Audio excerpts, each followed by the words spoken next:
What's up, Operation Sports fans? This is Coach EB back with another episode of Coach's Corner. Going to do a little something different this week. I've gotten a lot of requests for my own personal playbook that I use in Madden NFL 20. And so what I thought I'd do is spend a couple of episodes really digging into how I build that playbook and the things that I look for. And really, it's going to be very similar to what I would do back in my coaching days as an offensive coordinator when I would watch film on weekends and develop a game plan for the upcoming opponent and set up all of our weekly practices that way. Taking a similar approach with obviously some limitations that Madden puts in place. Ideally, we would have the ability to actually create some plays, and I believe there was a version of Madden or NCAA football that allowed you to create plays. And I can't remember which version it was, but if you do happen to remember, hit me up in the comments and let me know because I'm curious to find out. But what we're going to do in this episode is focus first on the run game. And it's going to take us a couple of episodes to get through the run game because I want to spend time talking through what I'm looking for in particular run concepts, the different formations that I like to run things out of, and how I go about tweaking my playbook from season to season in my franchise based on personnel. So I want to spend quite a bit of time talking through that because I think that's one of the most important parts of this. And then also talking through the audibles because that's also an important part of setting up this playbook because when you're running a spread offense, it really came about as a way for teams to run the football when they didn't have great blocking personnel. And here's what I mean. In high school particularly, you typically don't have the advantage of having big, strong blocking tight ends. Every now and then you might get one.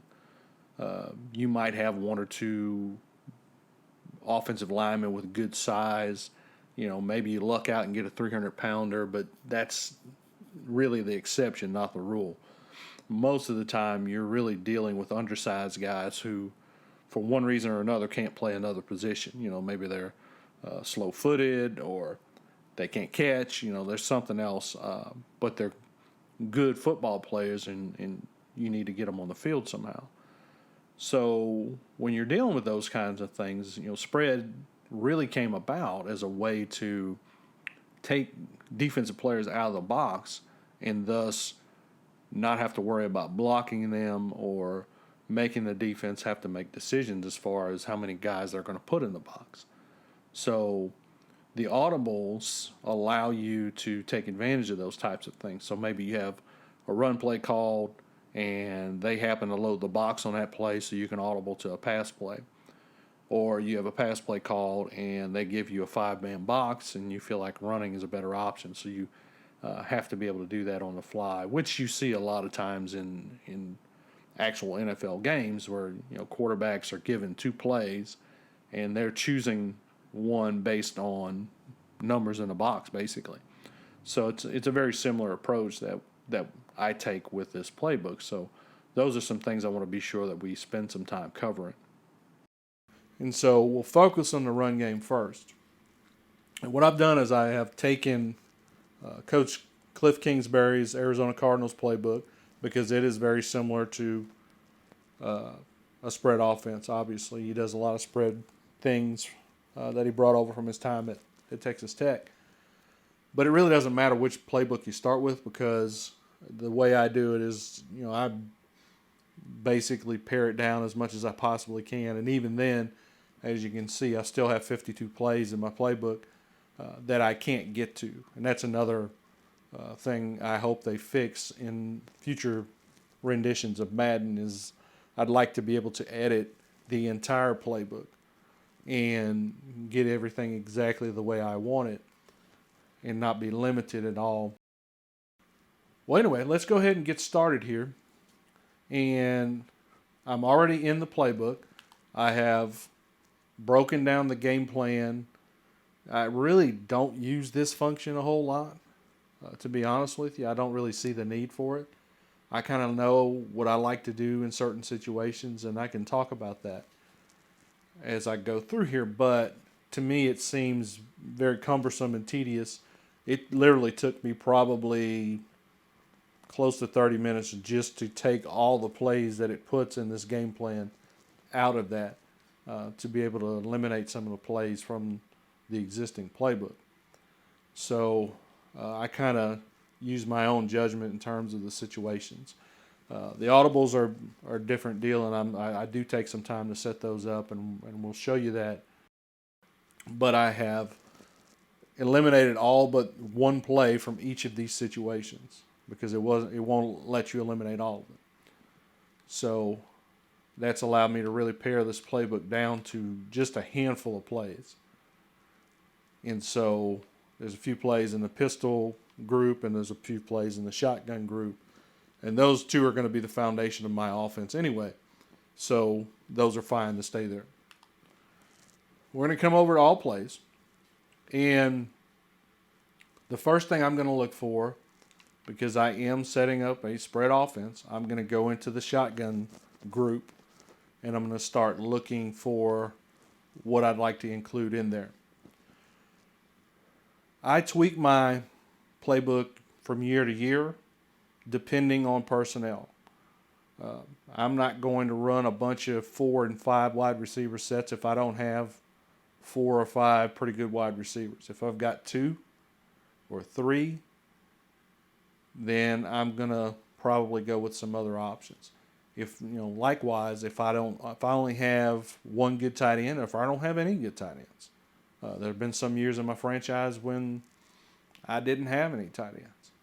Then I might opt for more receiver sets, such as this first one that you see here. So it's going to depend on personnel, and I go in year to year in my off season and I tweak those things. I take a look at the personnel. If I'm in a situation like the Cowboys are right now, when I've got Zeke Elliott, I've got Tony Pollard, 2 good backs, and unlike Jason Garrett, I want to get Tony Pollard on the field. I'm going to run a lot of 2-back formations and get both those guys on the field at the same time.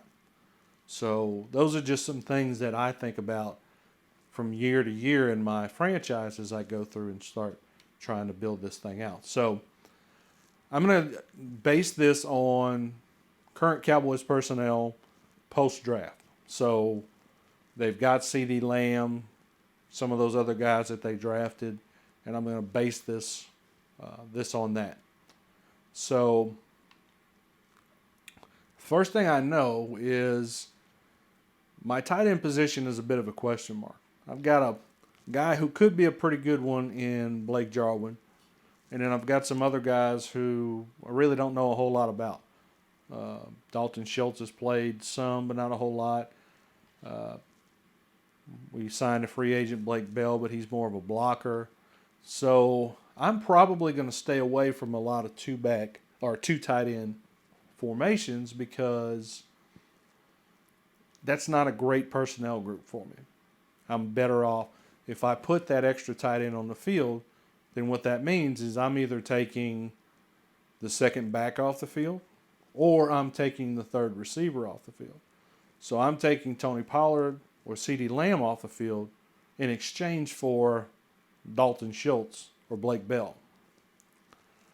And so that's not a real good situation. So we're going to avoid these ace formations. As much as I like ace formations, and double tight sets are really, really good if you can run them. But we're going to avoid those right now. Then we get to our bunch sets. And this particular bunch, I believe, has 2 receivers and a tight end as that inside receiver. So if I'm only putting 1 tight end on the field, that's what I want to do. That's Blake Jarwin. He's shown flashes of being pretty good, so I'm okay with him being out there, particularly if he's going to be running pass routes. So this is a formation I like, so I'm going to go ahead and start looking. One thing I wish they would do, another element on my Madden NFL 21 wish list, is they would organize these plays a little bit better and have categories, run, pass, RPO, that kind of thing. But right now we'll go in and identify the run plays and see which ones we want to go ahead and include. Nearly every formation has some type of a draw play, so I'll include it in some formations. I won't include it in others. There's really no rhyme or reason to it. Let's go ahead and include it here. Those are good second and long situational plays, third and medium, sometimes even third and long, depending on how the defense is playing you. So those are good to have in your arsenal. You just don't need them for every formation. They're good to include in your audibles as well. I do like to include read option as much as I possibly can. So any formation I've got that has a read option, I'm going to include it. Just because that's a staple play of my offense, as long as I've got a quarterback that can execute it, which is something that I always look for when I'm drafting in my franchise, is I want to find guys who can run a little bit and are able to run that option stuff, because I think it's a really tough thing for the defense to defend. Here we've got a halfback sweep. It's just more or less an outside zone. It's a good play out of a formation like this, because with that bunch formation, a lot of times you can out leverage the defense to that side. So it's a good play to have in your arsenal. So we'll go ahead and include it.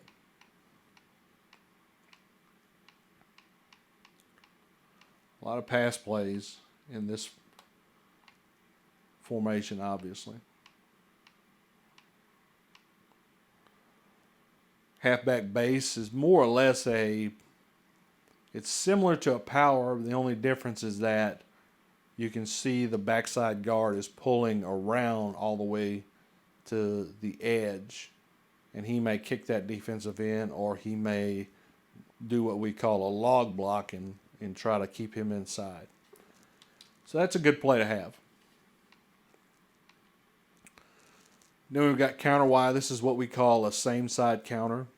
So the back is going to shuffle to the quarterback and then run the counter to the same side it came from. So it's a good one because it's a different look for the defense. These plays can be a little challenging in Madden because they're slower developing, but they're good to have because they are a different look, and if you can pull them off, especially these counters, you can get some big plays out of them.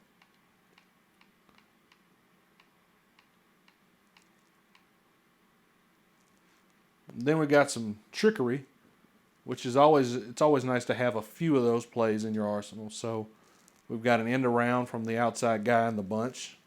That's a good look. And then it's almost the exact same play, but you can see the reverse is actually what we call a full flow. So that guard's going to pull.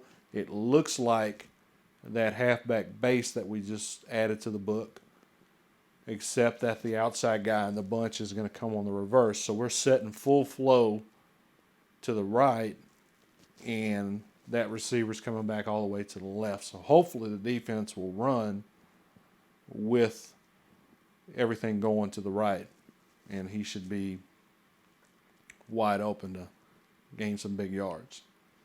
And then we've got that same play with a fake reverse, which is another good thing to have. So we'll go ahead and include that. So we've got that formation locked up. Now we've got a bunch halfback strong, which simply means the running back's on the other side. And this opens up some similar type of plays, but you can see far fewer plays in this deal. You do have an inside zone. We'll go ahead and include that. We didn't have that in the other one. An inside zone's another one I like to include anytime I've got it in a formation, because it's a staple play of my offense. And you can see it's really, other than a draw, which we're not going to include this one, it's the only play you've got here. But I'm going to include this formation simply because I like to be able to run an inside zone out of that look. And then obviously we'll go back and include some of these pass plays in our next episode. We've got a bunch offset. An offset simply means that the running back is going to be at depth and offset of the quarterback instead of being side by side with him. And so that gives you it gives you a different look to the defense, but it gives you some different run possibilities as well. And we'll just go through. Obviously, we've got a draw again. We won't include it.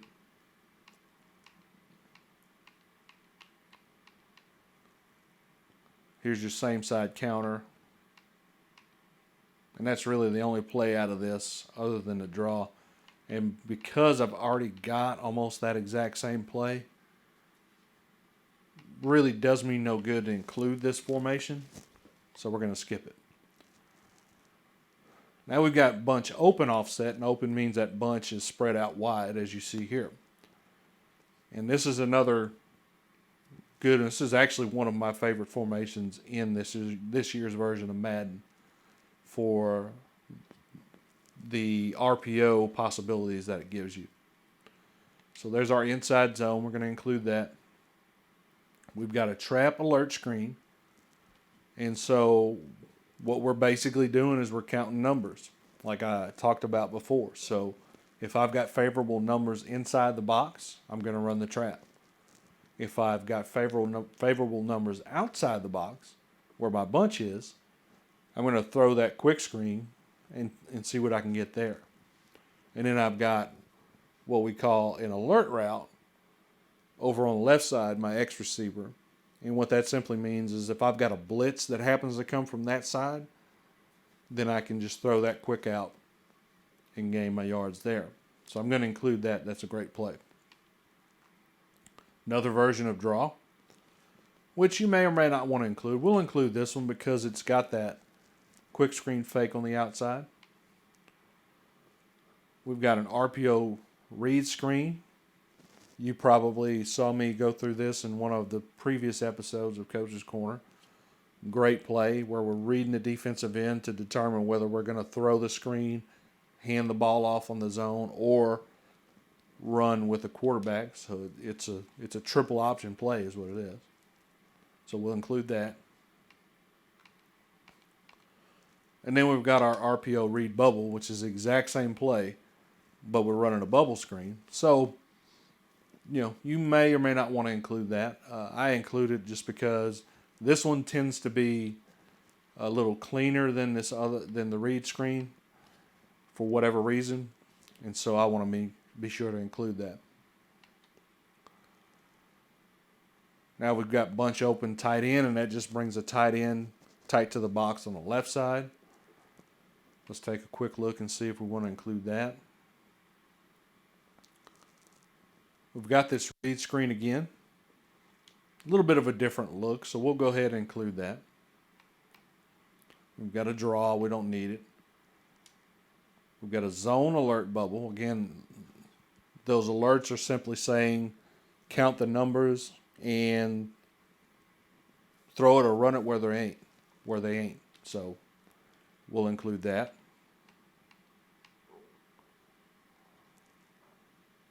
Bunch quads is a little bit of a unique formation. You've got a bunch and then you've got another receiver to the outside. There's really not much here, so I usually don't include it. And you've got bunch tight end, so the bunch is on the other side and the tight end is over to the right, and both are tight to the box. We've got a halfback off tackle, which is more or less, I don't know why they call it something different. It's more or less an outside zone. We'll include that.